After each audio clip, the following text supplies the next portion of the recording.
In the last lesson, we started learning the antiderivatives. But just to quickly recap what we did in the last lesson and before that, for example, so we had through an experiment, and of course that's not the only way, there is a theoretical way as well. One can find x, the position of a free falling particle, or any other function which has this type of form or shape or behavior, x of t. We found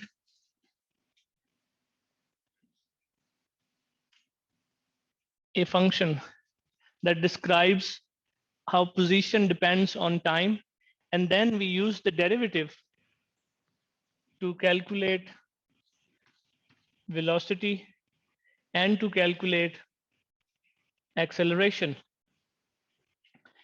The idea of introducing antiderivatives using this physical example is that if we are given acceleration and if we want to go back and find the velocity or the speed, and from speed if we want to find the position. And in the last lesson we did this part using the concept of antiderivatives. So because if we take the derivative of velocity with respect to time, we get acceleration, which in this case, let me just write it, the actual expression, half gt squared.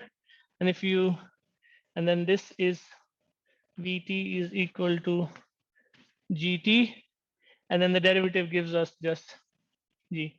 So we did this, we started with this relationship on this side. This is the definition of the acceleration. So the equation in fact looks like this: a is equal to g, where g is just a constant. It's not a universal constant. We would be taking it a constant for our purposes, because on the within the range of height that we would be doing our mechanics, or assuming that we are doing our problems, the gravitational field strength is given by g, and it changes if you go away from the surface of Earth. Its value changes if you go far away, far higher in the atmosphere, or if you go into the below the surface of Earth at a significant distance. Otherwise, it's I think 9.8 meter per second. Okay, so this is the equation. So we started with this equation and we obtained the velocity. Here I want to talk about one more thing that we introduced in the antiderivative, but I want to emphasize that why do we need to bring the constant of integration. So let me introduce the idea of the constant of integration from the derivatives point of view. So let's say that this original relationship, which indicates the position of a particle as a function of time, let's say that this equation, instead of this, it looked like this: x of t half gt squared plus some constant x naught. Okay, now if we take the derivative of this, x naught being a constant,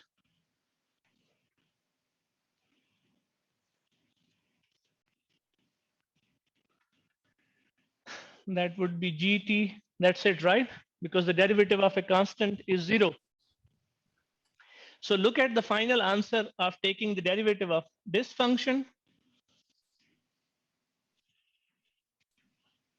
and the derivative of this function. Sorry, this one here, and the answer below. What do we learn here? Sir अगर कोई constant होगा हमारे पास original वाली उसमें equation में, तो जब उसको आप डेरिवेट करेंगे तो आगे ही जाएगा. सिमिलरली जब आप एंटी डेरिवेटिव के थ्रू ओरिजिनल equation के पास जाना चाहेंगे तो we don't know if there was any constant there or not. Very good. Excellent. Excellent. That's it. So in a way, derivative washes away some information. When we go from from a function to its derivative, we are losing some information. We are losing this information. We are losing x naught. So in this case, we have x naught, and in this case, we don't have x naught. Both equations return the same answer. Now, if we take the, so let's say that even in this equation, let me introduce something arbitrary. Let's say that there was a constant here as well. Let's say this equation is our starting point. And this equation in this case is our starting point. If you take the derivative of this equation, you get this answer here. And if you take the derivative of another derivative of this equation, the second derivative, dx over dt being velocity, I'm writing it dv over dt, it gives me just g. So another constant has been lost. And another piece of information has been lost while taking the derivative. That is why whenever we reconstruct, whenever we go back using the antiderivatives from here to here, from here to here, with every step in the integration or with the antiderivative, we then introduce this constant by hand just to make our answer general, but then we still don't know the value of this constant.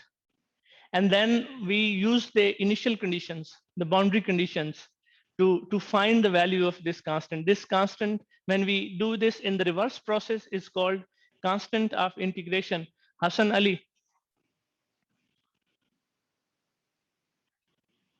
Sir मैंने सुना बात एक कही थी कि मैं O level से मुझे ना कुछ वो कांस्टेंट है आपके कह रहे हैं मैं जी की बजाय सी यूज करता हूँ इसमें कोई यहाँ के मसला होएगा या मैं अपने जो मैं पहले से यूज करता आ रहा हूँ वो यूज कर सकता हूँ हाँ नहीं कोई मसला नहीं आएगा सी और जी में कोई मसला नहीं it's just you would see that as long as when you are plugging in the value, when you're doing actual problems and doing numbers, if you introduce the correct correct value, then there shouldn't be any problem. Symbols do not matter. I mean, the choice of a constant or the convention does not matter.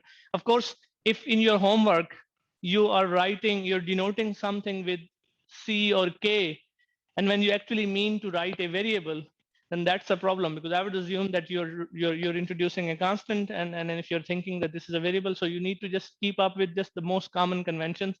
Otherwise, it should not be a problem. Ji Ali Safi. Thank you. Sir, when we integrate the equation of velocity, how are we supposed to convert the constant of velocity into the constant of distance? We'll do it in a minute. Okay. Ali, sorry, who is next? Ilahi. Sir, when we integrate g and we get gt plus v naught, but when we integrate gt plus v naught, shouldn't we get gt squared by 2 plus v naught t plus x naught? Wouldn't there be v naught t? We haven't done that integration yet. I'm going to do it in a minute. Okay.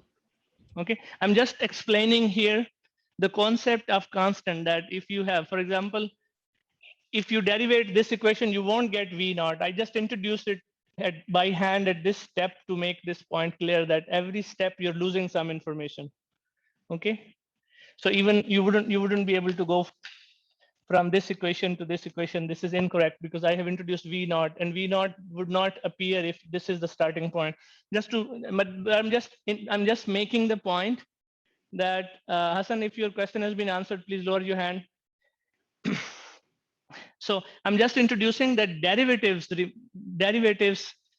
send the derivative of a constant to 0, so we're losing some information. And if we have to reconstruct, if we have to go back at every step of the antiderivative, we introduce these constants, what we call them constant of integration, and then we use the boundary conditions to find its value.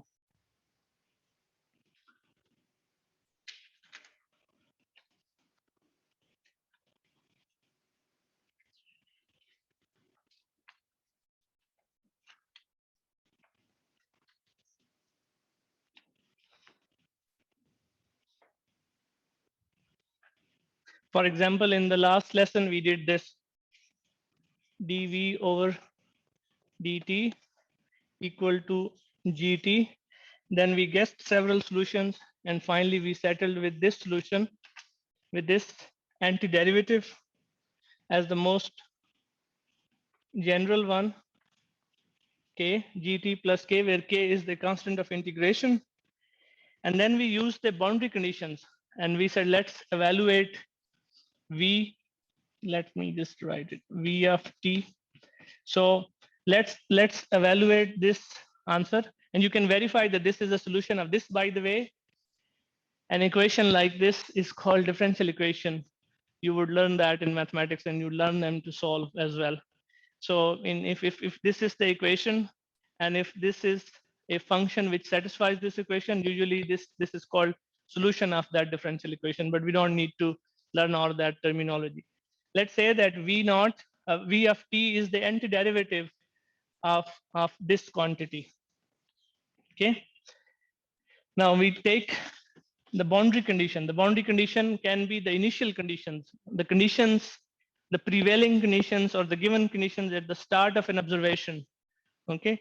So we say that, let's say what was happening at t equal to 0. If you plug that t equal to 0 in this function, v of 0, the first term is 0, and the last, of course, is k.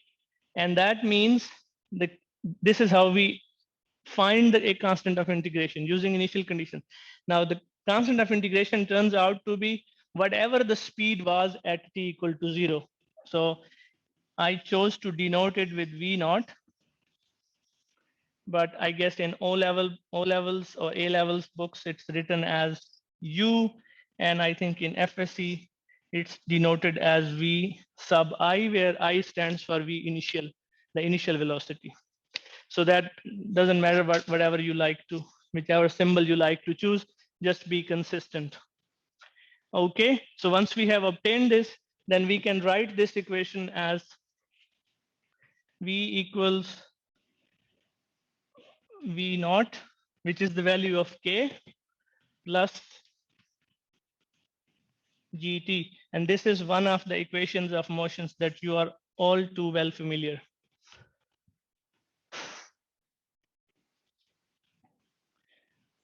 All right, this is the revision from the last lesson. So now we'll start with this and move on.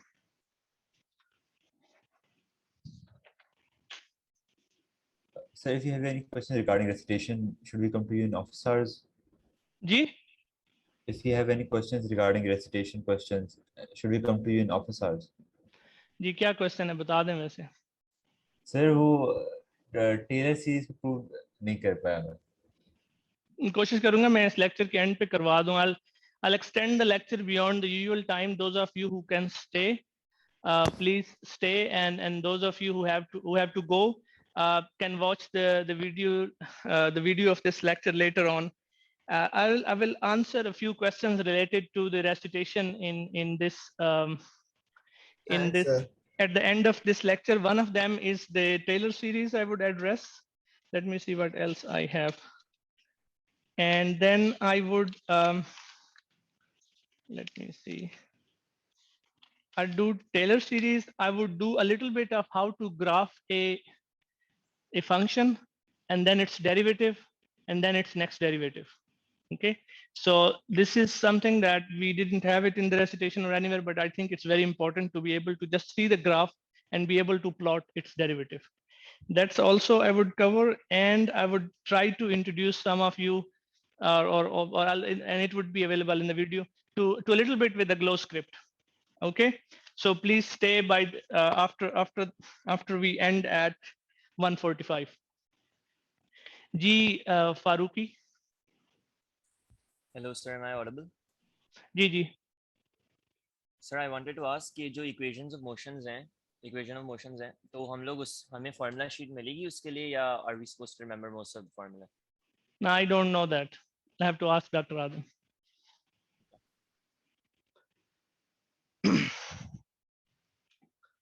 All right, so here is, we started with this equation using antiderivatives. A equals G, or in a more explicit form, dV over dt equals G. And then we got this equation.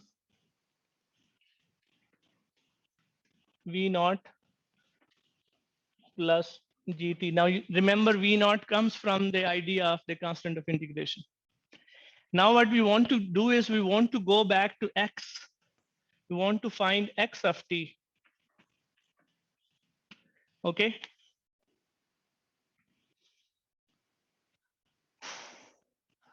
Now I'm not going to still invoke the laws, the rules of integration here. And let's say that we are guessing it again. And those of you who are familiar with rules, so let's say that and this equation in the explicit form would be written as dx over dt equals v naught plus g t, right? And now you need to find out x of t, antiderivative of this equation. Antiderivative of this equation would look like, I mean, so let's not get into it. It would look like v naught t plus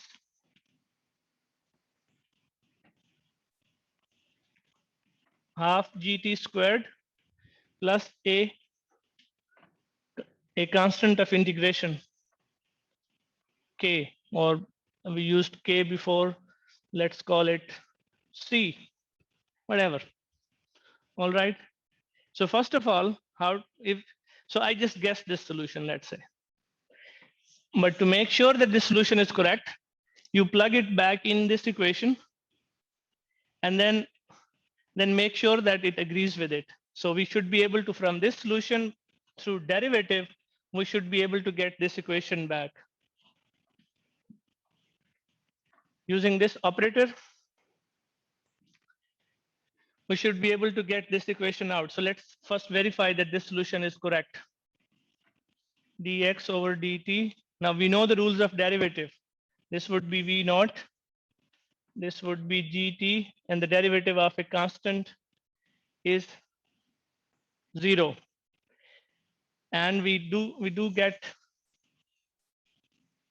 this equation back. That means this is a correct solution. This is a correct solution or correct guess for the antiderivative of dx over dt. So we have found the antiderivative. Now we need to find out this constant. Again, we use the same idea of taking t equal to 0. If we substitute t equal to 0 in this equation here, we get x at 0. And both of these terms would go to 0. This one is 0. This one is 0. And we are left with c. And c is nothing but the position of the particle or of the object at time 0, and it's a constant. We denote it with x naught. All right. And now we have found x of t, x naught plus v naught t plus half gt squared. All right. So this is another of the equations of motions that you're familiar with from your high school. All right. Sir, wasn't it ut plus half gt square or v naught t plus half gt square? That's just a choice of a symbol. V naught is the same for me as u as No, sir. vi. I'm asking that there was no x naught in that second equation of motion. Yes. We read ut plus half gt square or v naught t plus half gt square, but no x naught in that equation. Yes. So why are we writing x naught?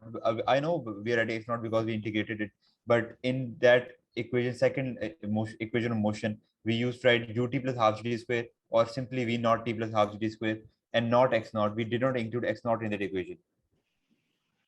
Okay. Very good question. Okay, so this is your question. When we went from this equation, taking the antiderivative, you see when we are the antiderivative of that equation is velocity. Okay, and so we introduce a constant of integration in this equation, and then we set the time to 0, and we find that constant of integration. So we have taken one antiderivative. With one antiderivative of a function, you get one constant of integration. Okay, but that's the mathematical answer. The physical answer is that in this equation, initial position does not matter. What matters is the initial velocity. Okay, so the velocity does not depend on where you start. So it depends on, so let me just basically x naught is so 0 in this equation.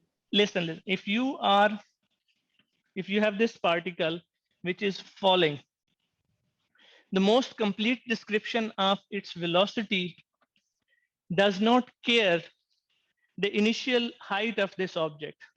It only cares at t0, whatever its speed is, plus the speed that it would acquire under free fall. It has two terms.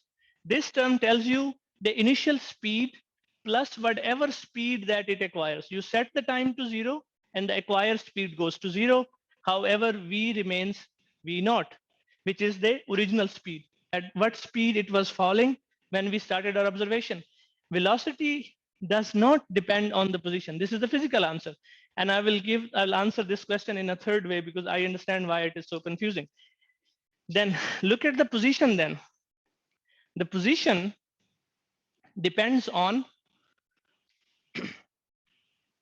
the initial position where it was. Addition to that, whatever initial velocity it had multiplied by time, that's also distance, plus whatever distance it covers under free fall. So distance has three terms: the initial distance or the initial displacement distance covered, the distance covered when it was falling with this velocity. Okay, because the total velocity, the total speed of the particle once it is at this position is not just what it acquires under the free fall. It is also because the velocity is added here. Okay, but this would become more clear in a minute. All right.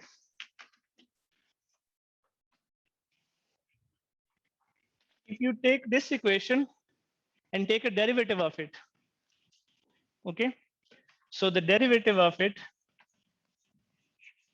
dx over dt, this constant disappears and we are left with v naught plus, no, that would be just v naught and gt.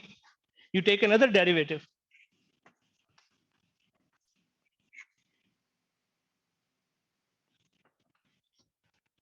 You see that v naught has survived the first derivative.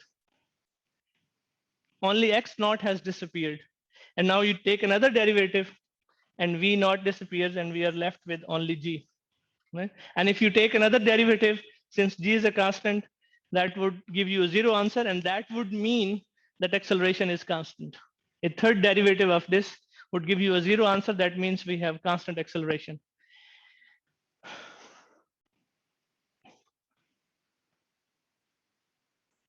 It does not assume that essentially this initial displacement to be 0. Simply the velocity does not depend on whatever initial displacement is. All right. So G Ali Safi. Sir मैं एक चीज भूल गया हूँ, जब हम integrate करते हैं तो हमें ये किस तरह पता चलता है कि एग्जैक्ट कांस्टेंट कौन सा डालना है? जिस तरह जी को इंटीग्रेट किया तो हमें किस तरह पता चलेगा कि हमने इसके साथ टी लगाना है? टी तो कांस्टेंट नहीं है, टी तो वेरिएबल है। हाँ, वेरिएबल किस तरह लगाना है, मतलब कौन सा लगाना है, ये हमें कैसे पता चलेगा? मेरे जहन से निकल गया। देखिए वो तो इस चीज से पता चलेगा ना कि आप किस चीज के एंटी डेरिवेटिव ले रहे हैं। ये देखे ना, dx ओवर dt के एंटी डेरिवेटिव लेंगे तो आपका t वेरिएबल है, इंडिपेंडेंट वेरिएबल है। ठीक है, इससे पता चलेगा। Okay sir, thank you. ठीक है,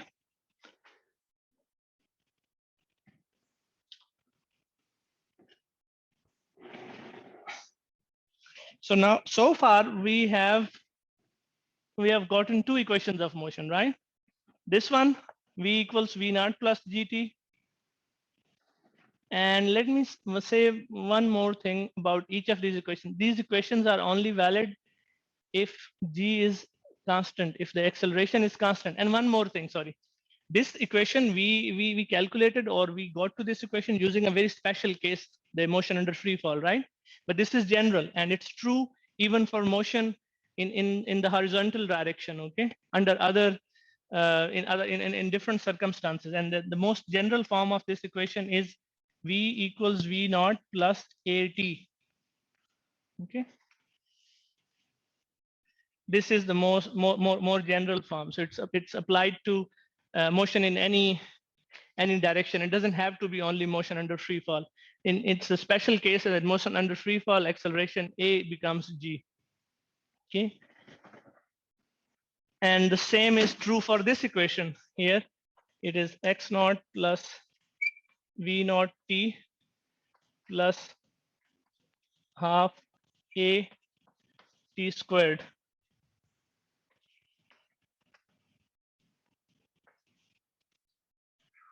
This is more general, all right?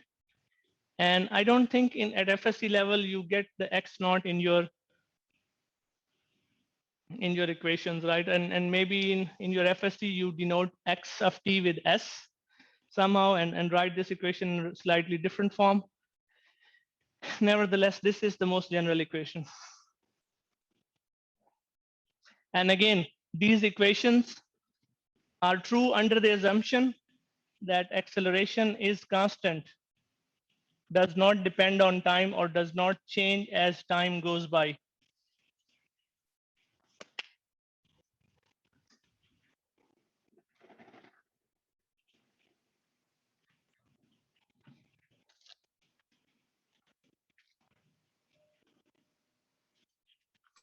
Sir एक दफा बोर्ड नीचे करना, मैंने स्क्रीनशॉट लेना था, sorry.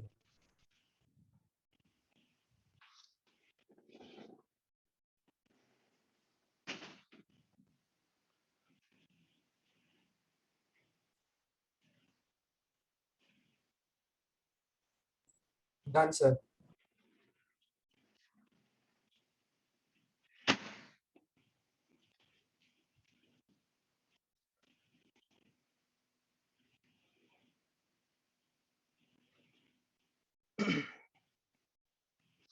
So I can take one of the equations of motions, v naught equals v naught t plus at, and then just write it like this: v minus v naught over a.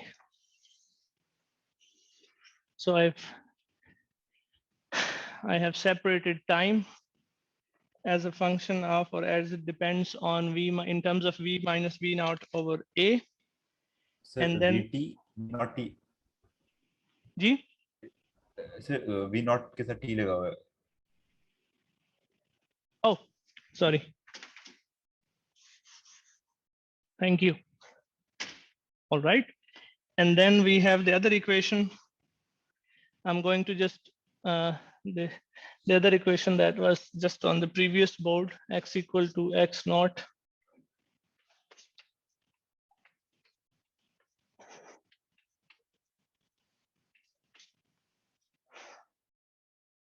somebody asked about memorizing these equations. I don't know what is the case for this course, but and usually the idea is that we don't need to remember, but some things at some point as you grow in your scientific careers become so fundamental, so important, so basic that you should eventually be able to recognize and remember them. I mean, I know that we should either remember these basic facts or be able to drive them, okay, from something more fundamental. For example, you can you can do this exercise quickly and get those equations. It's good if you're able to recognize some of the equations, some of the basic things. So let me just rearrange that equation here.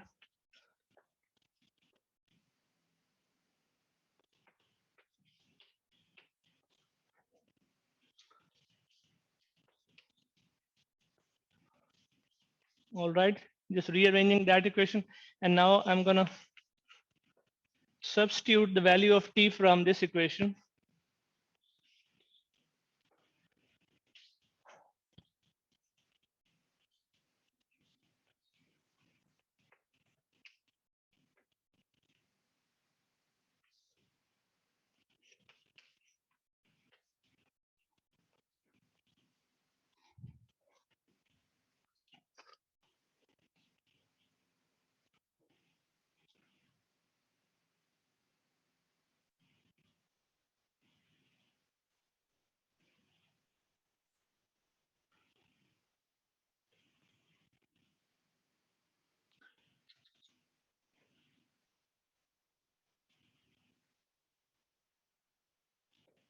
Now I can take this a on this side and this 2, which would leave me here with a factor of 2. So I can write x minus x naught times 2a, right? So that gives me 2v naught v minus v naught squared plus, and I'm sorry, I should have used the most general form. Wait, this should be a now, and this should be a as well.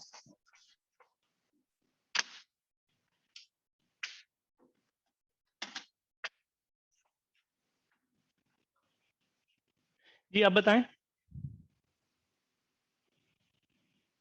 वैसे 2v not square नहीं होगा। जी जी जी जी बिल्कुल सही।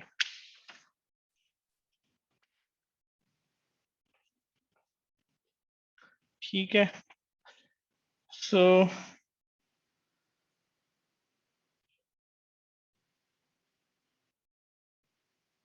one of the a cancels. This is a squared. One of the a cancels with this one, and the other a goes on that side. So and the 2 is also gone. So all we are left with is just the square, v squared minus 2v naught v plus v naught squared. Okay, and let's say, do we get some simplification? Yeah, this term cancels with this term.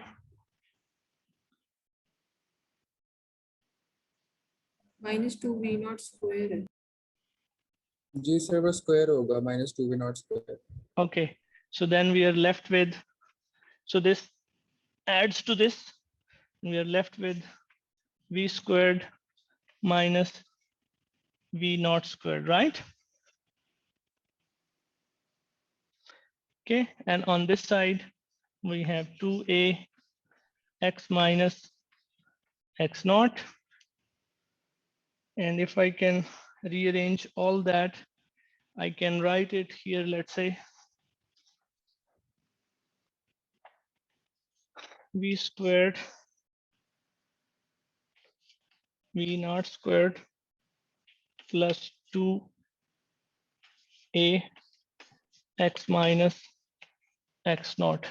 This is another of the equations of motions that we are already familiar with. So some places I think this x instead of x minus x naught, you see the notation s maybe in your high school books, but that's more or less it. Okay, Ali Hassan. Sir ये हमें एक equation of motion से दूसरी equation of motion की derivation सीखनी है, याद करनी पड़ेगी। ये याद करनी पड़ेगी, ये तो हो जाती है बड़ी आसान से, कर लें। I mean look, मतलब सवाल आएगा इसका? जी I don't know, मैंने अभी सवाल बनाए नहीं है। All right, any questions so far?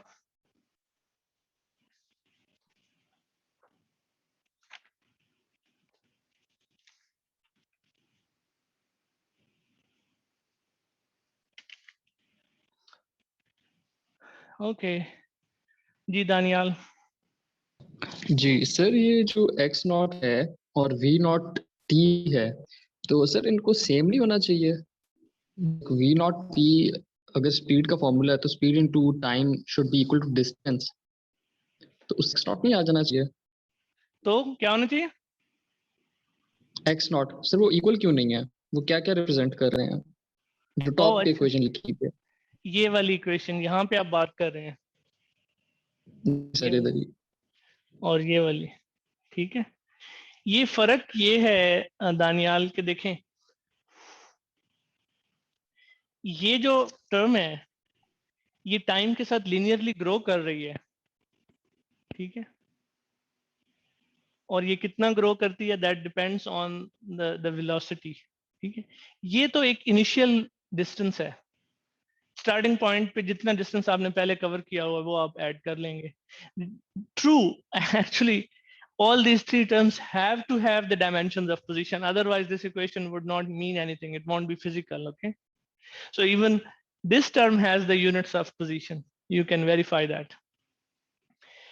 And this is a time dependent term, it depends on time. So this is this is an addition to whatever distance you have covered when you start the observation. So if you set the time equal to 0, what you get is the position x equal to x naught, the initial position.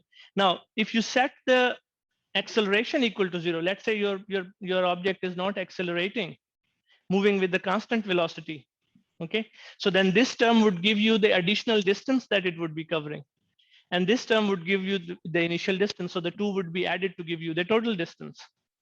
Okay. Similarly, you can set the initial velocity to be 0. Let's say you have arrived at some point and probably stopped, and then you are starting again. So you want to keep the distance from that, from wherever you are coming from. So the distance term, the initial distance, and there is no initial velocity, and then you start accelerating. Okay, Aliya, आपका अगर और कोई सवाल नहीं है तो please lower your hand. Okay.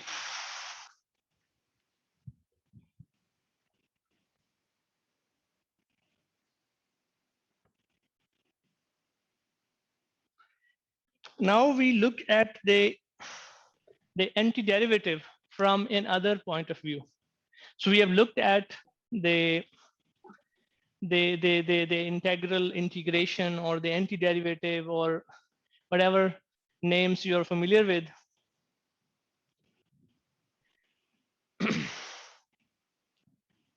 We have used the definition of derivative, and we have introduced the integration as an antiderivative, a process opposite of derivative. But let's look at it from another point of view. And let me just bring in our, and I'm going to use, and I'm going to use one of the equations that we have just used. So we have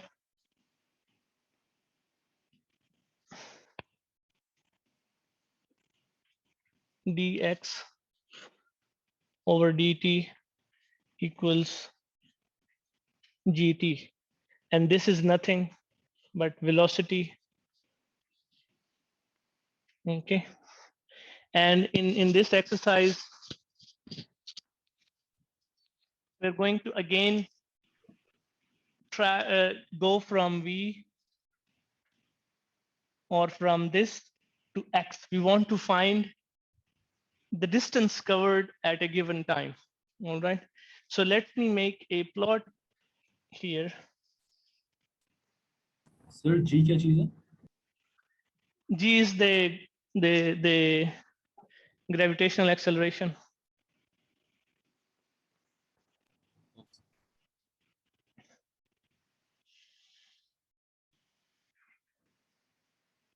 Okay, I have time on this axis and velocity on this axis.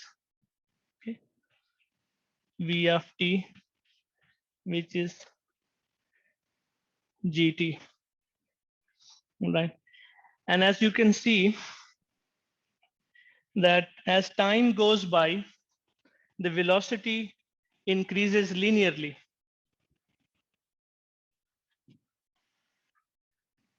all right? And I want to restrict my discussion to a given time, a given point in time, okay? And let's call that capital T, all right? So this is the curve, although it goes on further up and it goes in this direction as well. But the window of time in which I want to restrict my discussion or observation is between 0 and time capital T, any given time, all right?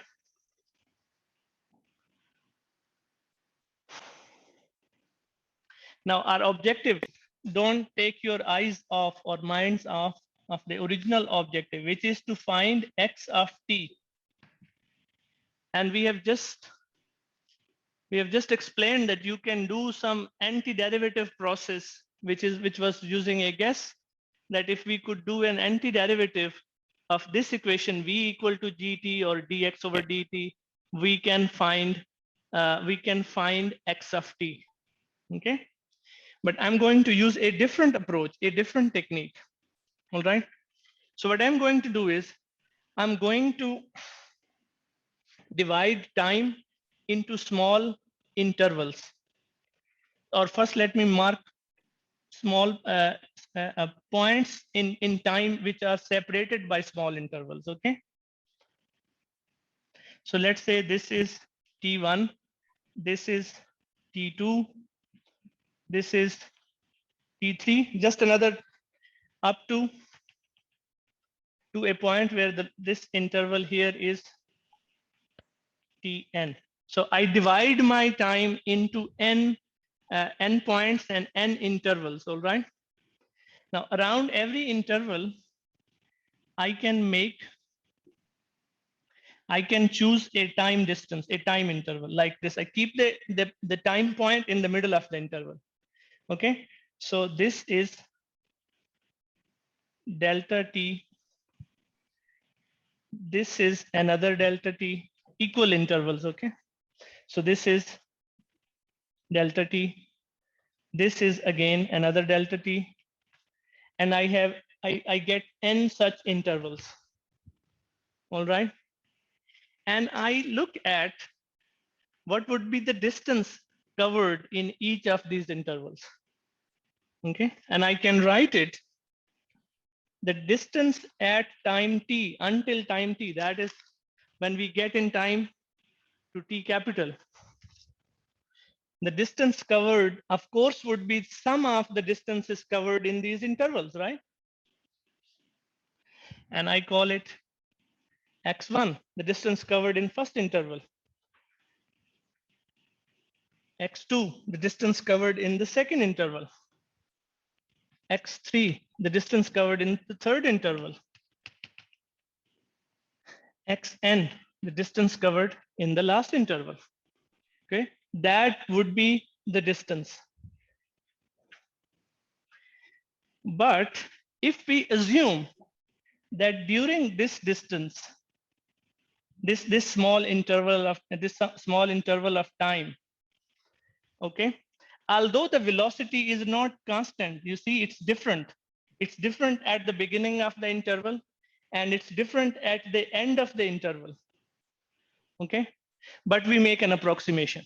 We say that this interval is very, very small and I can take the velocity to be constant in this interval, okay?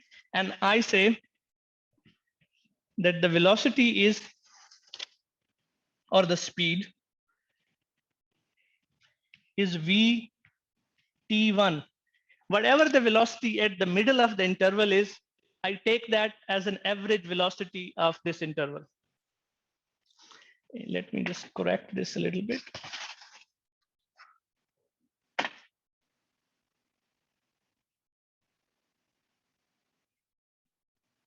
Okay, now velocity times time, which is delta t, is my x1 with some loss of information or with some approximation, because this answer is not going to be accurate once we get to the end of it, because the velocity is not constant in this interval, but I have taken it to be constant. Okay, and I have taken the whatever the value of the velocity was in the middle of the interval t1. Okay, so that would give me x1. Then I can get v t2, same thing. So I make another t2. So I have another interval, and I take again the velocity at the middle of the interval times the width of the interval, and that gives me the distance covered in this interval. Okay, and then I can continue this to vtn times delta t, the last interval. All right.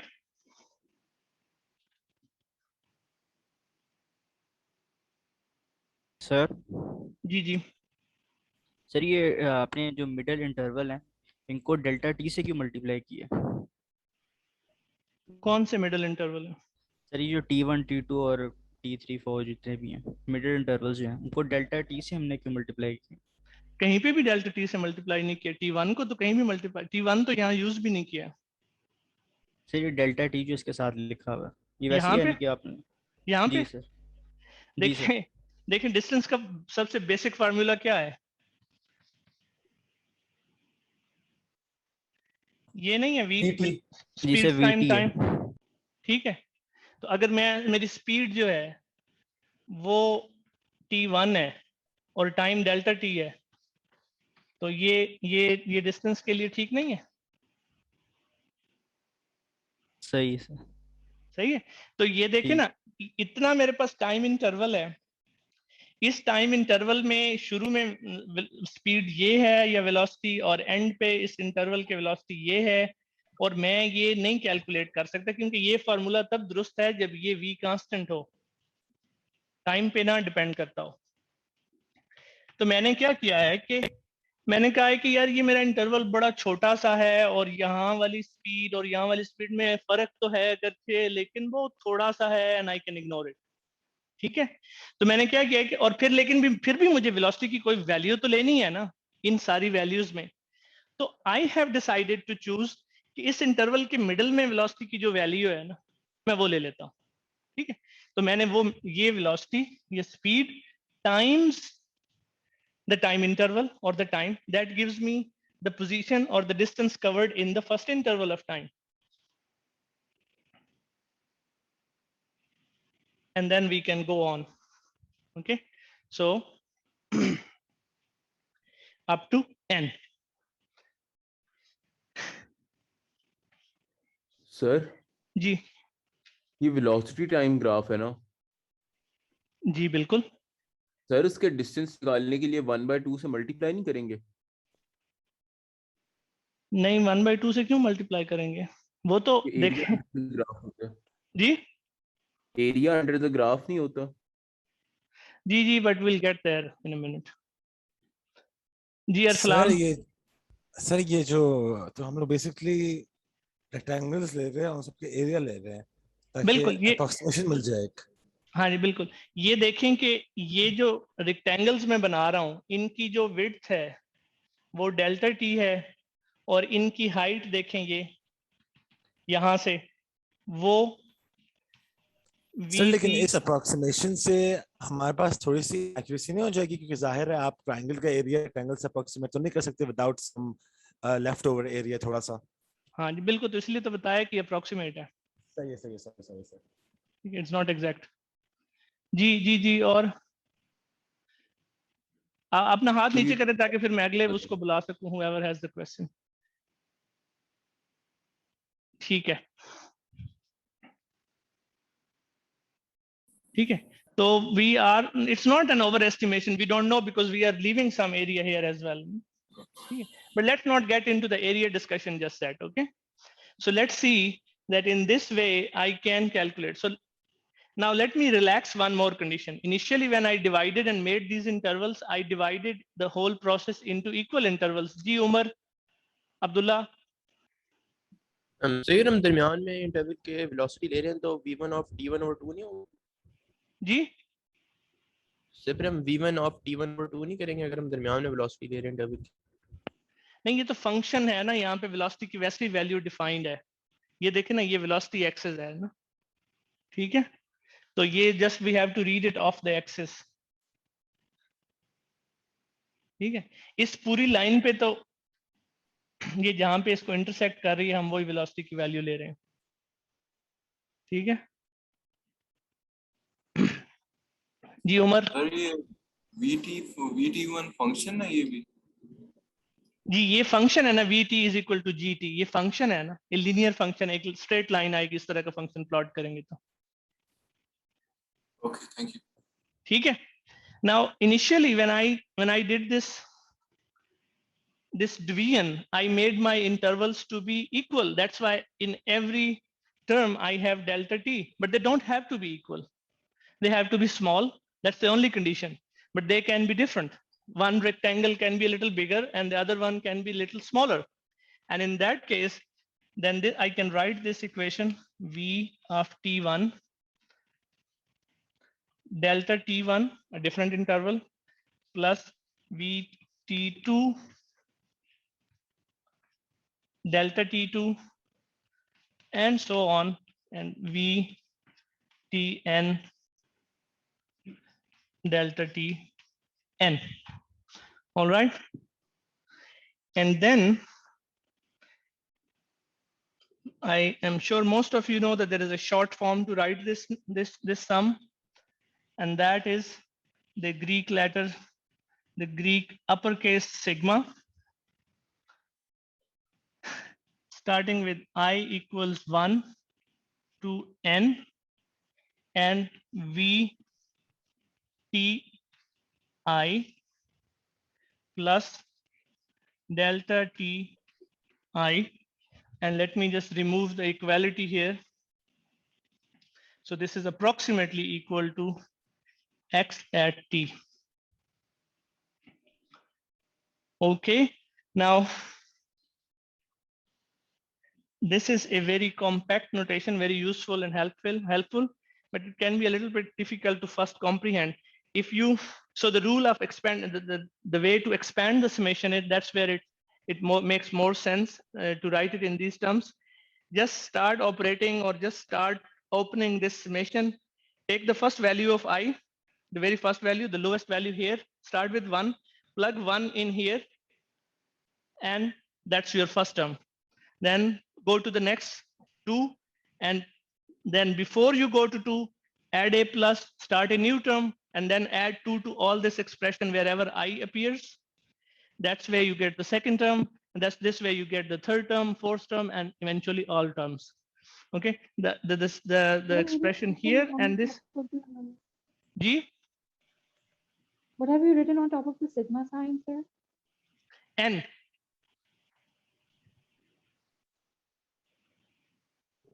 Sir ji sir rectangles की width तो delta T same नहीं थी, तो आप delta T 1 2 उसको label क्यों कर रहे हैं?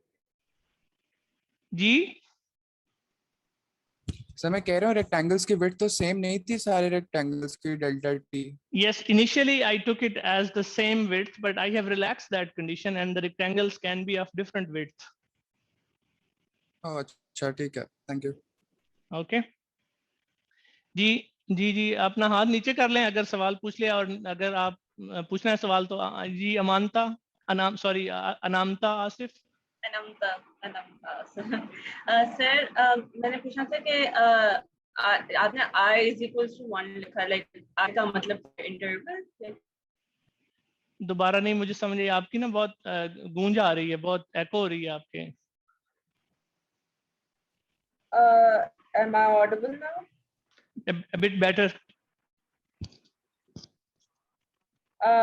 So sir, I'm saying yeah, आपने I is equals to 1 लिखा है, so what does I mean? It means interval? Yeah.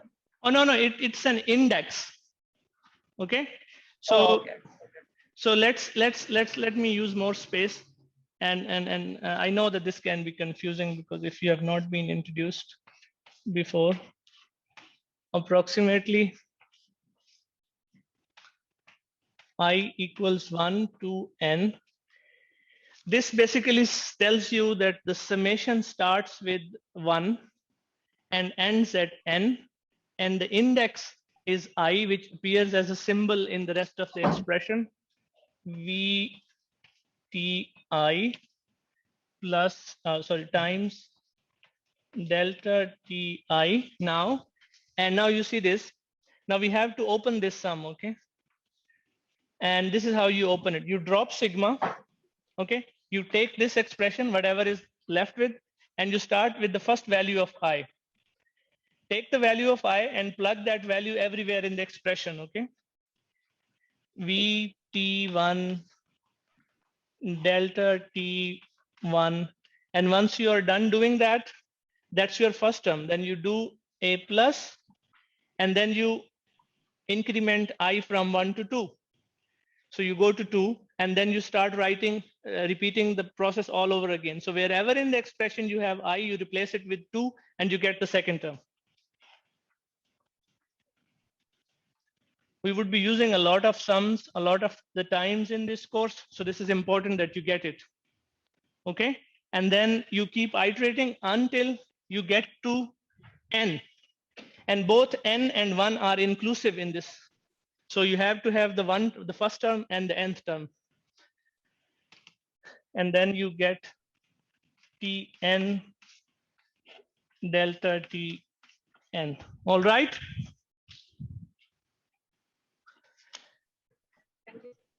Is it better now? Yes, sir.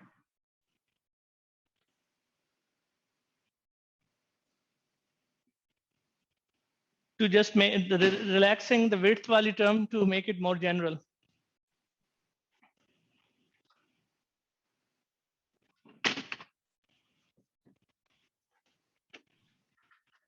Sir मेरा एक सवाल है जी सर आप ये पहला बोर्ड नीचे करना थोड़ा सा सर इसके अंदर जो T1 की वैल्यू है ये आपने इंटरवल के एंड पे लगाई है या मिडिल में इससे फर्क नहीं पड़ता वैसे लेकिन मैंने I chose to put it in the middle नहीं तो सर जो फिर T0 से T1 का एरिया होगा वो कैसे लेंगे जी जो T0 बिल्कुल ओरिजिन से लेके T1 की वैल्यू है उसका एरिया फिर नहीं आएगा ना नहीं हम उसका एरिया तो नहीं निकाल रहे हैं ना हम तो सिर्फ ये एरिया तो हम इसका निकाल रहे हैं 0 to delta t का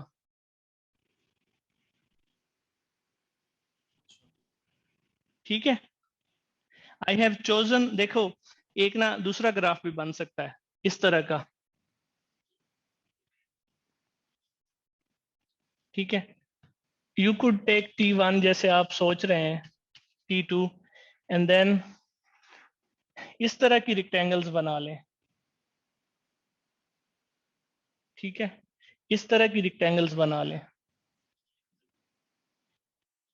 ठीक है अब आपका डेल्टा टी की जो बाउंड्री है और जो T1 पॉइंट है वो कोइंसाइड कर रहे हैं देख रहे हैं ना ये डेल्टा टी है और T1 इस पॉइंट को नोट कर रहे हैं तो सर ये ज्यादा आसान नहीं होगा देखें इट्स स्पीड के भी बीच में वैल्यू लेनी होगी जो देखें इस ये this is just a notation it does not make any difference for our arguments ठीक है unless you're doing it on a numerical on a computer then this choice would make a difference and the difference आपको इधर से पता चल जाएगा this choice would overestimate the area under the curve ठीक है this choice is more likely to give you more correct answer because if you are overestimating you are underestimating another region as well ठीक है ये convention है कि mid point पे आपने लेना है उस एंड पे लेना है इस एंड पे लेना है ठीक है ठीक है doesn't really make a difference for our analysis but it makes a difference if you're doing this a calculation like this on a computer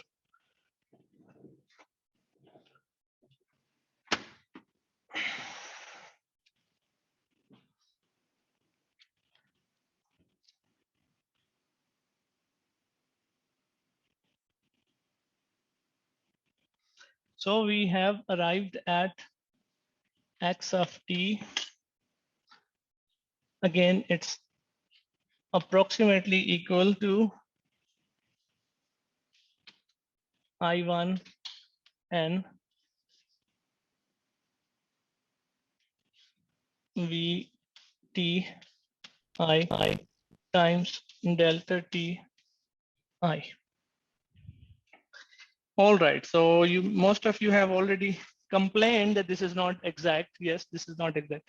But if I let n to go to infinity, so if I divide the time between 0 and capital T into an infinite number of intervals. Gee, sorry about that. Okay, so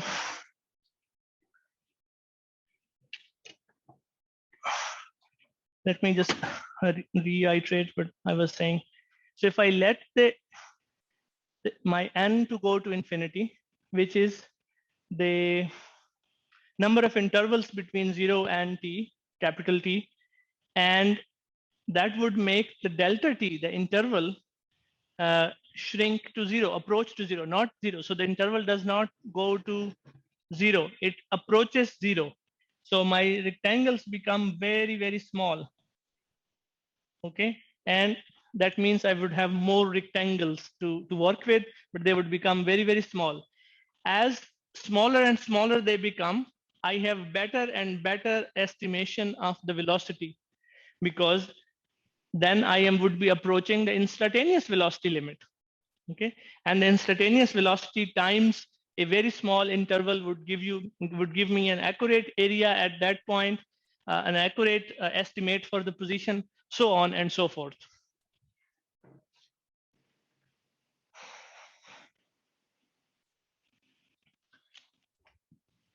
So once I impose this limit,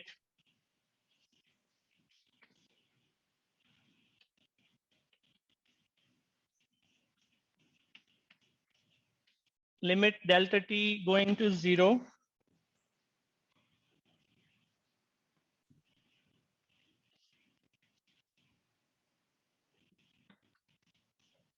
I equal to 1 to n,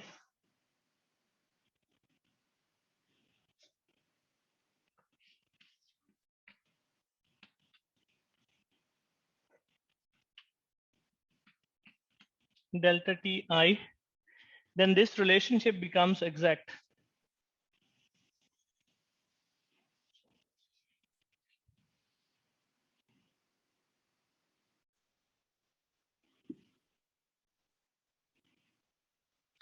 And such a sum is called Riemann sum, after the name of a mathematician.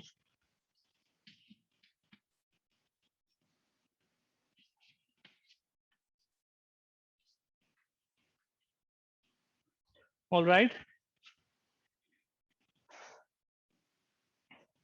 And now you see that this is, although in this drawing, we were misrepresenting, or we were, let's say we were a little off, you see, but once we make the rectangle smaller, each of these terms here represents the area of the rectangle, each of these terms.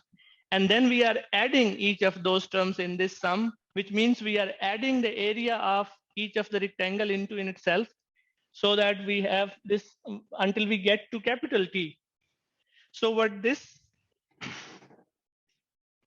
sum in this limit represents also the area under the curve.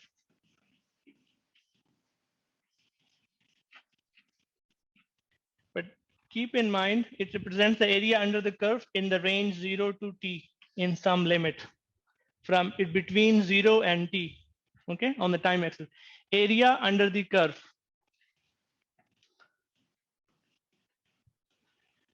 All right. And in the previous example, we saw that x of t, getting x of t from a relationship like this is nothing but an antiderivative. Okay, so here I want to show you that And that's it. That's what we get. That's an antiderivative of the equation we started with. Antiderivative of the graph that we have on the board. Okay. And there are 2 points here, that the antiderivative is area under the curve, but antiderivative is also a sum. This is, I think, one of the most important takeaway points for today, that sum in the infinite limit can be approximated or can be replaced by an integration or integral. All right. And since this notation is very detailed, there is a lot that you have to take into account. We can write that in a more compact form, and I'm sure most of you are familiar with the symbols. You can write it with this big S. This notation, by the way, was introduced by Leibniz in the 17th century, I think. And here at the beginning of this big S, where S stands for summation, okay? Starting from 0, going to T, and then just VT, because my interval is so small that now I don't need to worry about which interval this velocity or the speed is being evaluated, because this speed is being evaluated at infinite points between 0 and capital T. So I know the instantaneous speed at every point. So that's why I'm dropping the index I. And delta T is so small that I now replace it with dt. All right. And that's a more formal way of writing an antiderivative or an integral. You can't make a box here without making a mess. So that's the definition of the integral, or that's the short form of writing an integral. X of t, 0 t, v of t dt. Remember, we started with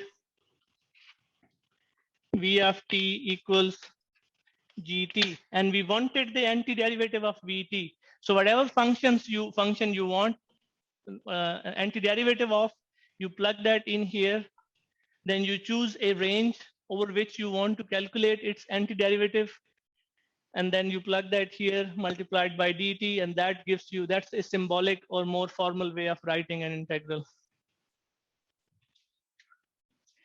But let me say that again, the more important conclusion is that antiderivative is related to sum.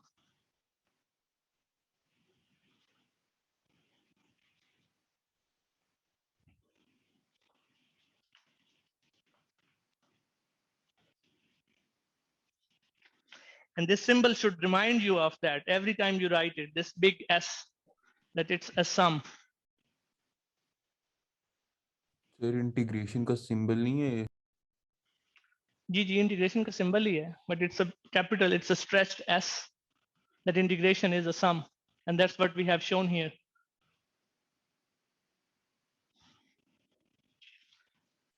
Any other questions? Sir, I have a question. Ji. Am I audible? Ji. Okay, I wanted to ask you, I was under the impression that delta t is constant, and therefore when delta t approaches 0, it can get cancelled out from all the elements within the sum. Lekin if delta t depends on the index, isn't the notation unclear then? कि हम लोग कह रहे हैं delta t approaches 0, but since it changes each time, तो मुझे समझ नहीं आ रही कि हम लोग shouldn't delta t be constant, कि जो हम लोग interval of time दे रहे हैं वो हर उसके लिए constant and the velocity is what changes. यहाँ ठीक है, आपकी बात मुझे समझ आ रही है. देखें, ये something can be small and different at the same time. Small things can be different from each other. एक तो इसका जवाब ये है, ठीक है ना. और इसमें there is no problem in this limit, for example, because I understand that your confusion is coming because delta t1, delta ti is different in each of the intervals, right? But when I write this delta t limit going to 0, it means that each of those intervals, although different, they are very, very small, approaching 0. sir. Thank you. इतना मसला नहीं है इससे.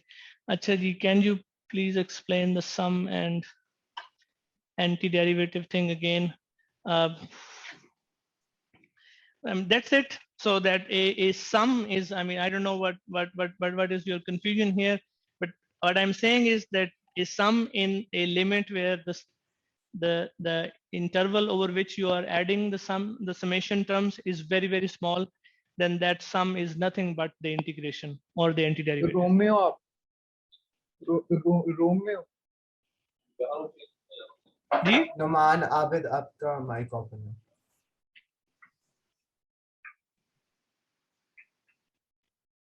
जी Noman Asad, जी, sorry. speak up please.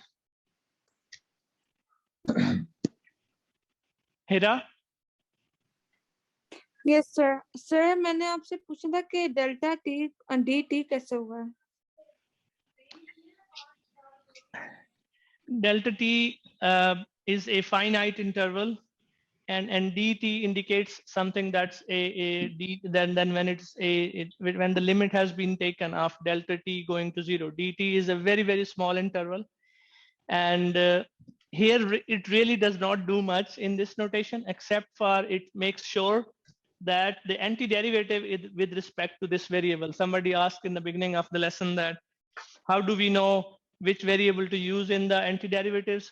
So if you write the antiderivatives in a symbolic form, so this dt makes sure that you know which variable to integrate over. Okay. All right, sir.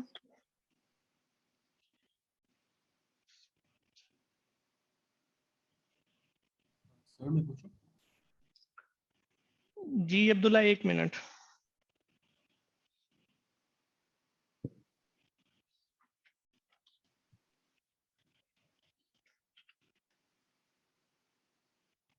Okay, so I think we'll end the lesson here, and then I'll address with some of the questions that have been asked about the recitation, about the Taylor series now, and within the same recording. So those of you who have to go to other classes can just watch the video later on. Ji, go ahead, Abdullah. Sir ये सम के नीचे i equal 1 लिखा है. जी जी. इसका क्या मतलब है? i equal 1 क्यों? जी ये जो हमने एक्सप्रेशन यहाँ पे लिखी है, दिस वन, अगर आप इस तरह से सम लिखना चाहें तो आपको बहुत सारी टर्म्स लिखनी पड़ती हैं. ठीक है, तो this is a short form of writing this sum in this way. ठीक है अब्दुल्ला? वन उसका स्टार्टिंग पॉइंट है. जी, तो जो i है ये सिंबल है, इट इज अपीयरिंग. देखें ये 1 2 3 को मैंने रिप्लेस कर दिया i से. ठीक है, that's an index.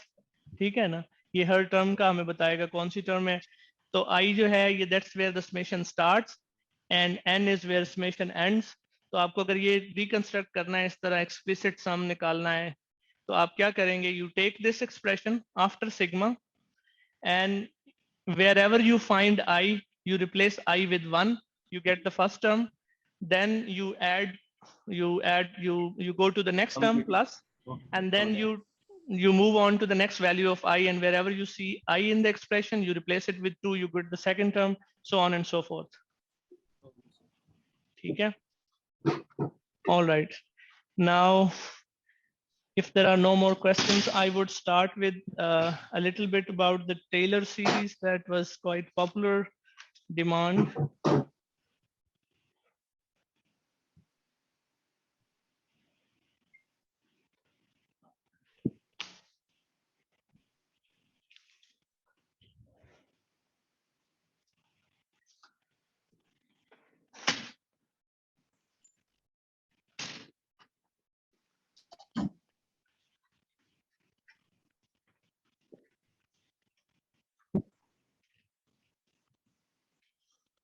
Taylor series. So there is something a little bit more fundamental than Taylor series, but still I don't know if the starting point itself is not very straightforward, but I'll try to motivate it. For example, so any function f of x of any shape, you can write it as a sum of a power series a naught plus a1x plus a2 x squared plus a3 x cube, so on. And this goes, the number of terms in this sum is infinite. So this goes up to infinity. What does that mean is that these are coefficients. We don't know their values yet. If we know the values, then we basically know the function. And any function, this is very general, any function, any let's say any reasonably behaved function can be written in this form. So let's say that your function is f of x is equal to x cube. Okay, so this function can be written as this expansion where all the coefficients except a3 would be 0 and a3 would be 1.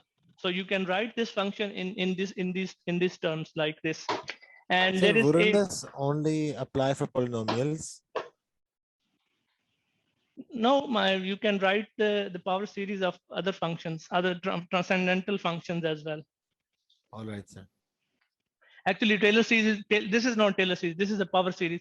But Taylor series is more useful with the transcendental functions like sine of x or other functions which are not polynomials.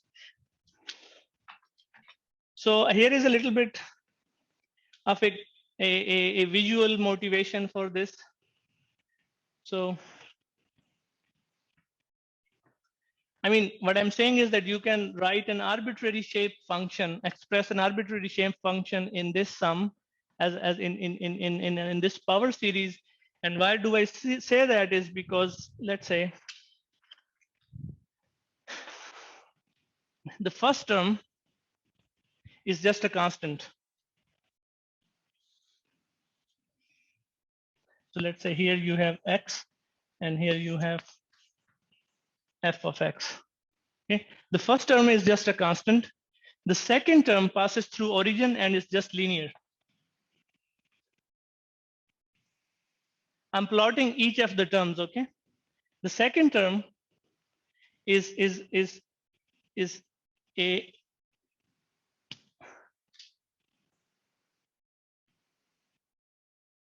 looks like this, and the third term, of course, would have a much sharper shape, right? Now, if you add all these functions carefully by choosing these weights appropriately, you can basically cook up, you can synthesize any shape by adding all these shapes that are at your disposal: x cubed, x squared, x, and a naught. All right.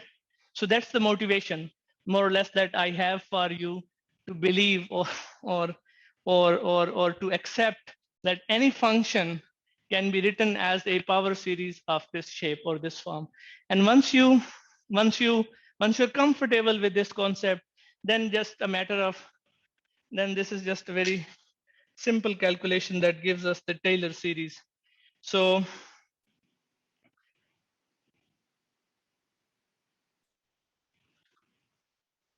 let's evaluate the function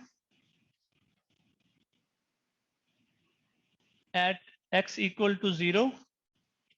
Okay, and at x equal to 0, if you introduce x equal to 0 in this expression, all you get is a naught.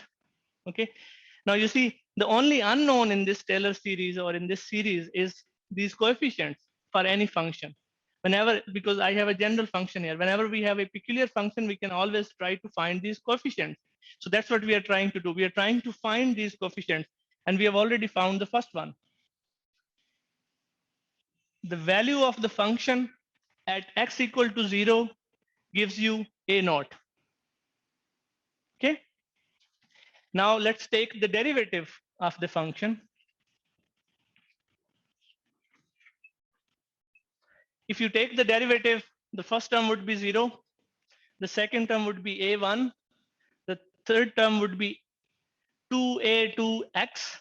The third term would be, the fourth term would be 3a3x squared, right? And so on. So, but we are just taking the first derivative. And after taking the first derivative, we introduce x equal to 0.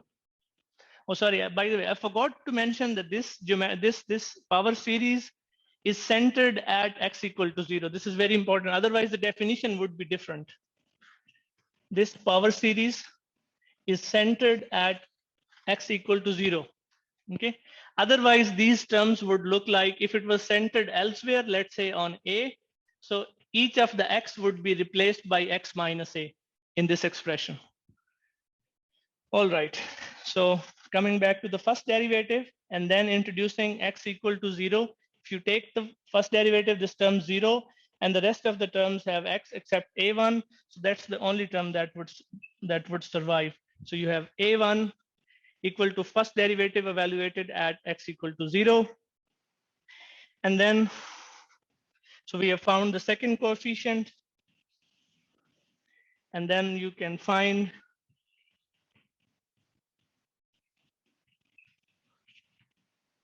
you can take the second derivative. And if you take the second derivative, you would get 2a2, all right, at x equal to 0. All right. And if Sir, you इसके take अंदर x multiply नहीं होगा जी इसके अंदर x multiply नहीं होगा and पे x की पावर 1 हो जाएगी देखें आपने इसका पहला डेरिवेटिव लिया तो ये 0 हो गया और a1x रह गया, ठीक है। अब पहले डेरिवेटिव a1 रह गया सर जी a1x सिर्फ a1 रहेगा क्योंकि x का डिफरेंशिएशन तो मतलब ax की डिफरेंशिएशन a होगी ना सर।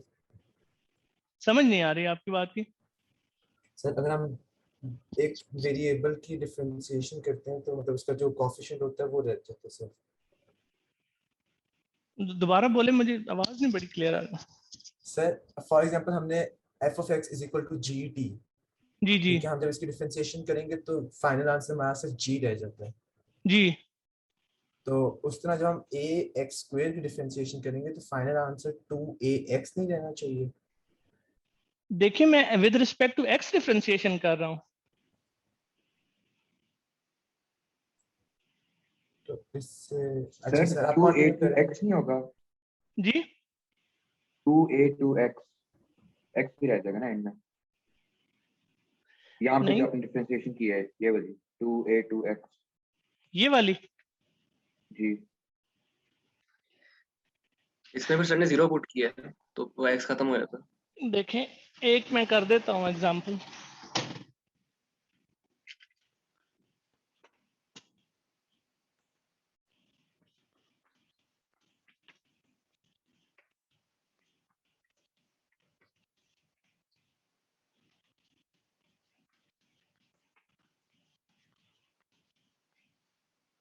ठीक है। अब इसका डेरिवेटिव लें, ये 0 हो गया, ठीक है।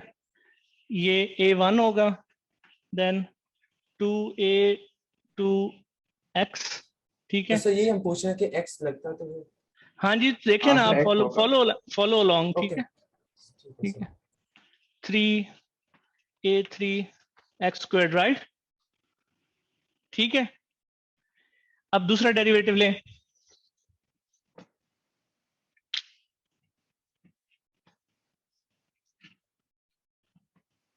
ये 0 हो गया,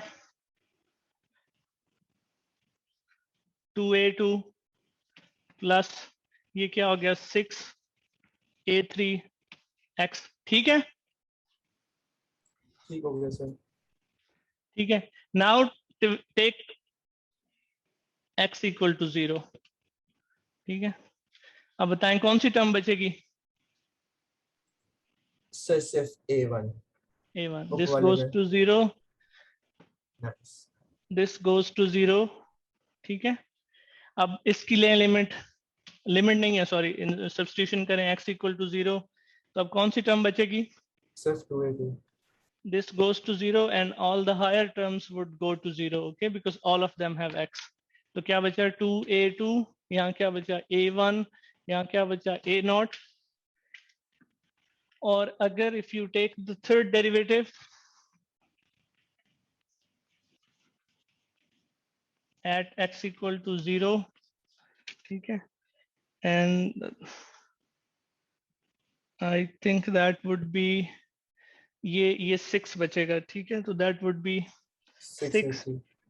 6a3, ठीक है सर आगे समझ, ठीक है, गुड। तो अब हमने कोएफिशिएंट्स कैलकुलेट कर लिए हैं 4, so all you have to do is substitute those coefficients here, यहाँ पे, ठीक है, but just be careful that the constants have to go to the other side, okay? ये a3 की वैल्यू आपने सब्स्टिट्यूट करनी है, तो it would become 1/6, the third derivative evaluated at x equal to 0, okay? This term would be a2 की value होगी 1/2. Let me just bring the constants on this side, है? ऐसे लिखेंगे 1/2, 1/6, 1/1, right? And अगर मैं थोड़ा सा और ख्याल से लिखूं तो ये जो जिस तरह से डेरिवेटिव ग्रो करता है, there is a much shorter way of writing it, more succinct. That would be 6 को 3 factorial लिख सकते हैं और बाकी ये आप verify कर सकते हैं कि this is general, okay? This goes on. 2 factorial is 2, 1 factorial is 1, okay? So these are the coefficients, values of the coefficients, and if I substitute them back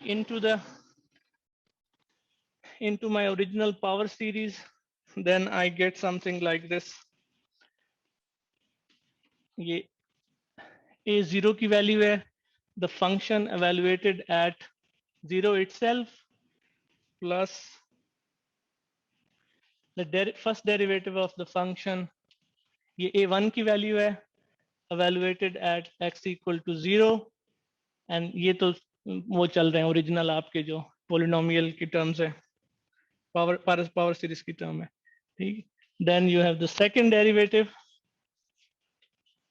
evaluated at x equal to 0 times x squared by 2. ये 2 वो जो अभी हमने उसमें वो factor निकला है, ठीक है, कैलकुलेशन में. Then you have d cube f over dx cube and x cube over 3 factorial. Let's make every one of them factorials and 1 factorial.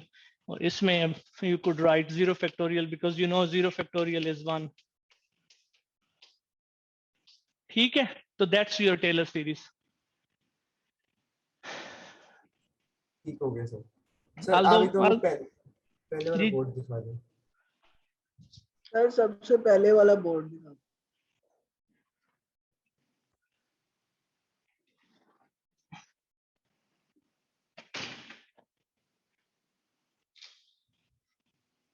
All right, so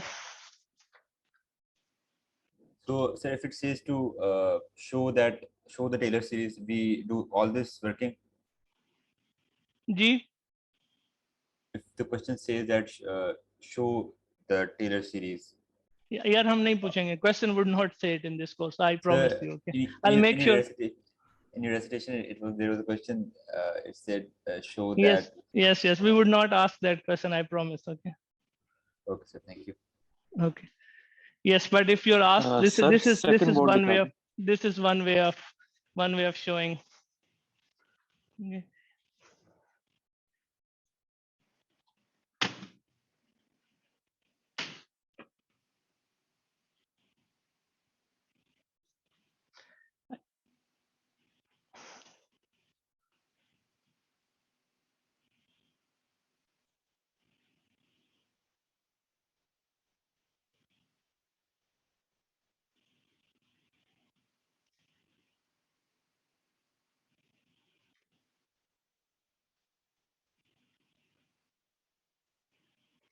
जी ठीक है. आई हैव जी सर आपने officers का मतलब अभी पूछ के question या officer का इंतजार करें आप जी अभी ये खत्म करने दें, उसके बाद will start officer. I have few more things to explain. I got these questions. These are based on the questions that I got over email. please post your questions to Pyasa. Let everyone else see your questions and give them an opportunity to engage and answer those questions. Okay.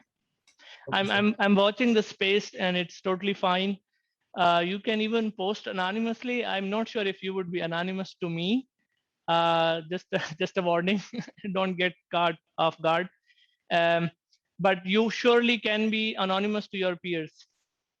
And please post your questions to Piazza, and it's an excellent discussion forum. So I received this question by email, and I think it's very important. That's why I'm gonna discuss it here.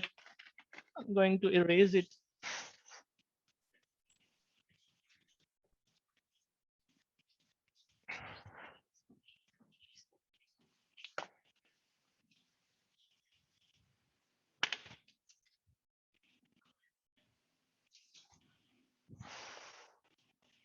Okay, we have a function that looks like that is defined as this.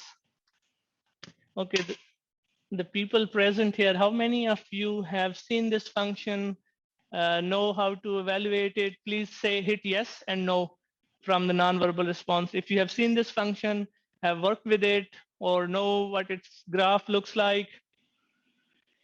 And if you don't, please say no, so that I know that I need to do a lot of explaining. Otherwise, I'll. Okay, seems a huge majority of you have seen this function, know what it looks like. So so for those of you who do not know, this is what this function looks like, or this is what its definition is. That regardless of the sign of the value of x. So if you want to evaluate this function at x equal to 1, then the function simply becomes x equal to 1. If you evaluate it x equal to 2, the function becomes x is equal to 2.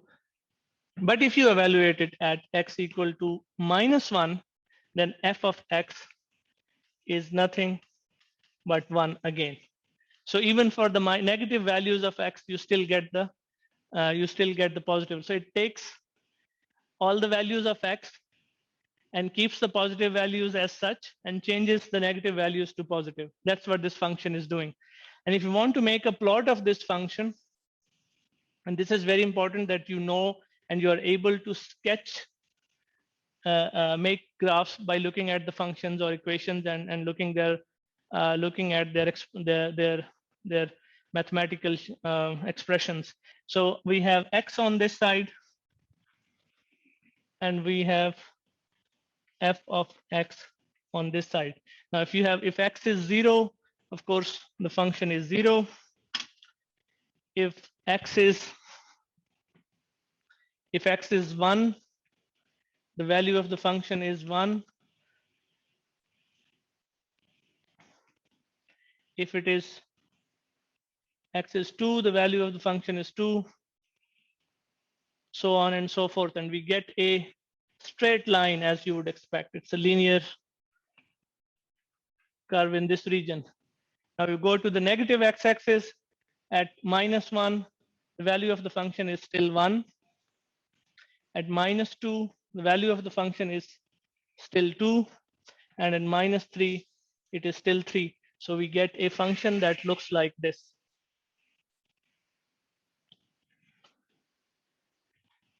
Anything interesting by looking at this graph? Anything slightly unusual about a function?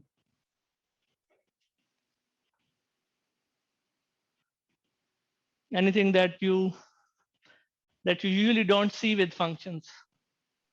Sir एक y के लिए 2 x values हैं. ये तो बहुत functions के लिए होता है. ये तो बहुत होता है. बिल्कुल pointed है. मतलब it's not a curve. Very good. Yeah, that's the problem. It has a kink. It has a sharp edge. Okay. We can't take the derivative at the corner. Oh, we can. I'm going to take it. There are two conditions. Although this function looks like has an edge, but there are two conditions to evaluate the derivative of a function, that its limit exists at that point. let's say, and this point happens to be at x0, that the limit x going to 0 of f of x should exist, and the value of the function at that point should also exist, and both of them exist. That's why you can take the derivative of this function. All right. And that is the interesting point that I want to talk about. So let's say, what is the derivative of this function? Anyone? Sir, one. Sir, दो derivatives होंगे, I guess. एक की जगह 1, एक की जगह -1 for different ranges. जी बिल्कुल सही है, ठीक है। अगर आप चाहें तो मैं क्या इस फंक्शन को ऐसे नहीं लिख सकता, और हो सकता है आपने पहले ये देखा भी हो, इस शेप में लिखा हुआ square root of x squared, है ना ऐसे? Yes. लिख सकते हैं ना ऐसे? बिकॉज ये यहाँ पे तो इसकी कोई एक्सप्लिसिट फॉर्म नहीं है, ये तो एक्सप्लिसिट फॉर्म है ना, we can deal with it. Yes, अब अगर आप इसका डेरिवेटिव लें, ठीक है ना, तो this looks like this, x over x modulus. So you can get this derivative in the functional form. ठीक है, बाकी जिन लोगों ने वो 1 - 1 दो सेपरेट बताया वो भी ठीक है, that's also true, that's also correct. ठीक है सर ये x over x मॉड्यूलस कैसे है? ये इसका डेरिवेटिव लेना आप तो फिर आ जाएगा इस फंक्शन का, ठीक है। तो उसका डेरिवेटिव 1 नहीं होगा? इसका डेरिवेटिव 1 नहीं होगा, इसका इस फंक्शन का derivative, but pay attention that you have to get this function back, okay? Sir ये स्क्वायर और अंडर रूट कैंसिल हो जाएंगे, फिर सिर्फ भाई x नहीं, रहेगा। देखे ना, सिर्फ one कैंसिल नहीं cancel। कर सकते, you can't do that, otherwise अगर कैंसिल कर देंगे then it won't be equal to x modulus. Oh, तो फिर x ठीक है बन सर। जाएगा, तो हमने तो वैसे ही चेंज कर दिया। You Sir, have one to question, keep sir. you have to keep the square and the under root or the square root, okay? Sir, And then इसका अगर आप डेरिवेटिव लें तो ये आपके पास ये आ जाएगा x over x divided by x modulus x, okay? Sir, one question. Sir, जी हमने जी, उसको explicit से change किया, और बाद में हमने फाइनल आंसर दोबारा explicit वैल्यू दे दी है, मतलब उसके फॉर्म में लिख दिया है। yeah, Modulus this is form just to make Okay. it look like nice, okay? I'm sorry for that. Okay, sir. Okay, sir. Okay, It's okay. ठीक है, बट अगर इसके साथ आप केयरफुली करें ना डेरिवेशन, ठीक है, और ये कैंसलेशन ना करें तो you can get this analytical form here. तीसरा आ गया ठीक है, that's the important point. Now if you look at its plot, so when you want to say, let's say you want to look at what happens at 1, okay? You have 1 divided by 1, and that's 1. You have let's say you want to evaluate it at 2 divided by absolute 2, that's 1. So the function in the positive x-axis is a constant, as you were saying. In the negative x-axis, you have -1 divided by 1 -1 absolute value of -1. So that's -1. At -2, you have -2 divided by absolute value of -2, and that's -1. Okay. So the function in the negative x-axis is -1. Okay. It is only at x equal to 0 when you have a situation 0 divided by 0. So the function becomes undefined or discontinuous. It's already discontinuous. You see, this is an example of a discontinuous function. Now, this is an example of the derivative of the modulus x. Sorry. The derivative of the modulus of x is a discontinuous function. Okay. So the simple rule about the discontinuity of a function is, if you, while drawing it, if you need to lift your finger, if you need to lift your hand or pencil to make it, and clearly to do this, we are going from -infinity to 0, approaching 0, and exactly, so the function is defined right before the 0. So the limit is defined, for example. The limit x approaching to 0, we have some value. Just before 0, the function is well defined, it is 1. But exactly at the 0, it becomes undefined. And then once we go off 0, then it is defined again. So this is a discontinuous function. And now we cannot take the second derivative of this function. Okay, although let's say that if you have a discontinuous function, you can of course differentiate it in a region away from the discontinuity. But that's the main point about. I want to show you that what it means to have a discontinuity. Okay.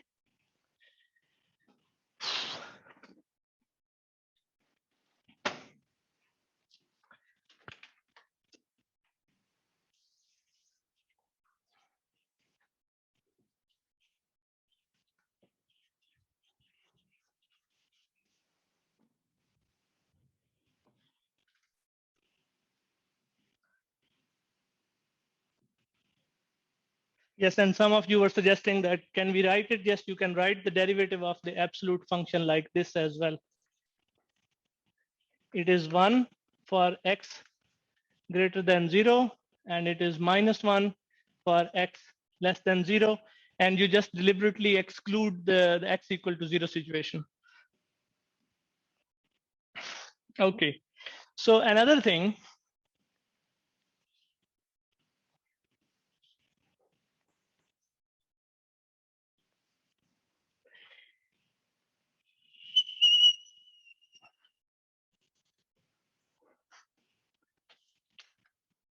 Let's say that this is a function that I have, and we don't know its explicit expression. What would be its derivative? What would its derivative look like if I want to plot its first derivative, the df over dx?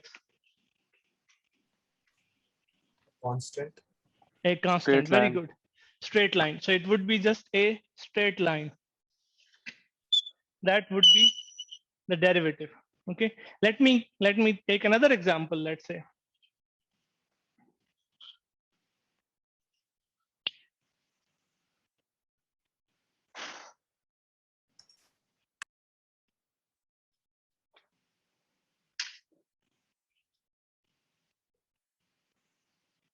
So what would be the derivative of this function?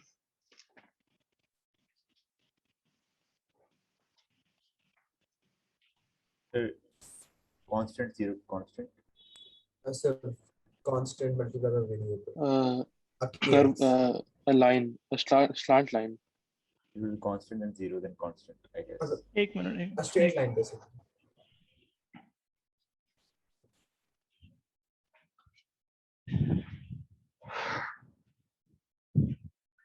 No, it's not. So see this. The derivative is the gradient to the curve, right? Gradient of the tangent to the curve. So what is tangent here? It looks like this, 0. right?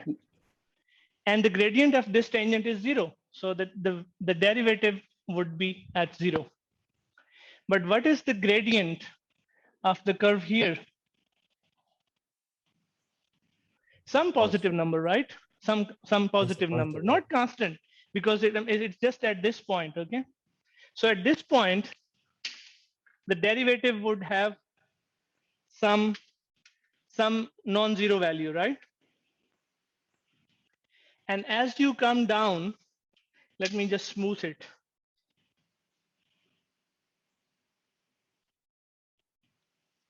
Okay, as you come down, the gradient becomes again parallel and parallel to the x-axis. So the value of the derivative probably somewhere here, and then at the top it's again 0, and at the bottom the gradient of the tangent is 0.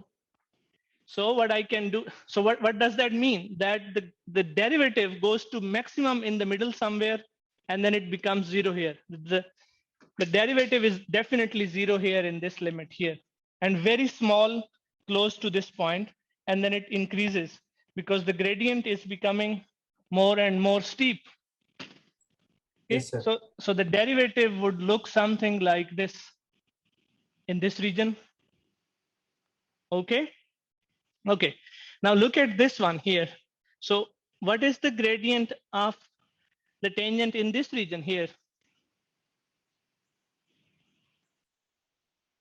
So some negative value. Some negative value. Very good. So the derivative would become negative. And what would be the gradient of the tangent in this region here? 0. Almost zero. And what would be the gradient of the tangent in this region? Some negative number, but much bigger than this one, right? Yes, sir. So what happens is that the gradient goes to negative maximum at the middle of the curve and then goes back to 0 in this region. So you see, without having any equations, without having taking any derivatives, just looking at the graph, if we apply the definition of the derivative, we were able to plot the derivative of a function.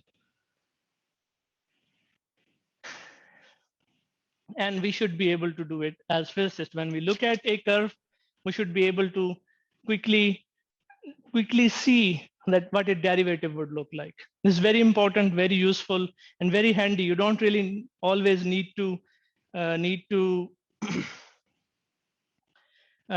the functional forms present and taking the derivative only on pen and a paper.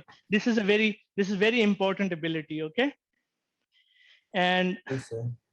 As a practice, go home and plot a sine function just without looking at the expression and forget about what its derivative is. And then using this technique, try to plot its derivative of a sine function on the graph. This would be an excellent exercise. And I think I would end it here today. At some other point, I would show you how to use the glow script either in the recitation or in the next lesson. Thank you very much for staying back. Sir, okay. Ji sir हम office में join कर सकते हैं, officer होंगे? जी office hours have started now. Sir आप office में जाएंगे या यहीं पर? नहीं मैं यहीं से I'll just stop the recording and I'll stay here.